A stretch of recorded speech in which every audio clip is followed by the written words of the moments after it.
What's going on, everyone? It's time for another sci-fi fantasy creature feature film review. Today, it was released by the Asylum December 11th, 2015. This is the film 30,000 Leagues Under the Sea, and it was directed by Tom Howard, who did films like The Andy Griffith Show, Happy Days, Eden, and A Beautiful Mind.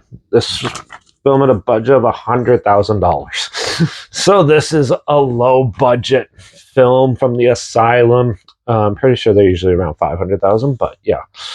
So, this is about a group of scientists who are trying out a new device that can convert water into air. There's deep in the ocean trying to save a submarine when they black out and wake up on the Nautilus, head by Captain Nemo, where they learn of his more true dark intentions. So this is like a mockbuster that came out in 2015, and so where should I put this? Well, according to no. So yeah, this is a mockbuster where basically the Asylum started off doing all these like TV versions of like what do you call them? Older classic films and stuff like Journey to the Center of the Earth and things like that. Public domain movies and doing their own spin on it. This one's sort of like a sequel where some scientists in a sub basically go down to save it. And yeah, this is probably actually one of the better Asylum films. The acting's actually not too bad in it, and it is pretty slow though. There's not much going on in this, and when like the big squid creatures attack, it does have some pretty cheesy moments to it and stuff. It's pretty poorly composited and designed and stuff like that. The visual effects are pretty cheesy looking. The music's actually not too bad though, and yeah, the cinematography is okay.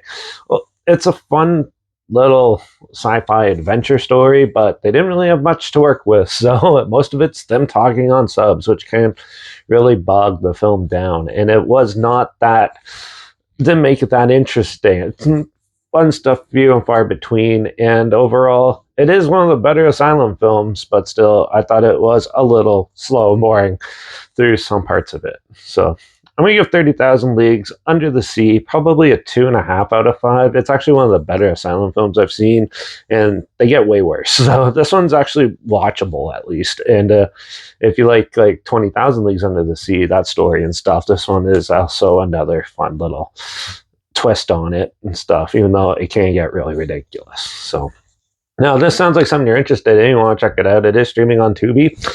So I'll link it down below so you can watch it for free down there. Also link down below is my Instagram. It's where I post clips of films I'm going to review in the future on my story. As you put the film title in there and some fun fact or history thing in there as well. Also my Letterbox down below at Derek P Reviews. That's where I post my first star rating after watching the films. And my Twitter's down below at reviews_Derek. So follow me on those platforms to stay in the loop with this channel. Like this video, share it so more people are aware of it. Comment your opinions of the film down below if you have any. If you have any films or film franchise in any genre and on any streaming service that you want to hear my opinions on in the future, comment those down below too. I'll try my best to get to them as soon as I can, and if I can find them. Make sure you subscribe. Hopefully we find something weird, obscure, and odd they probably never thought of checking out together, and also so hear my opinions on popular films, classic films, and reviews on other things as well. And don't forget to ring that bell, because, well, we are going back to the horror genre, as I'm going to do a film called I Possessed in the next review. So make sure you tune in for that. Watch out for all those crazy submarine captains taking people captive and making them do their bidding. And I guess I'll see you all in the next review. So until then, cheers.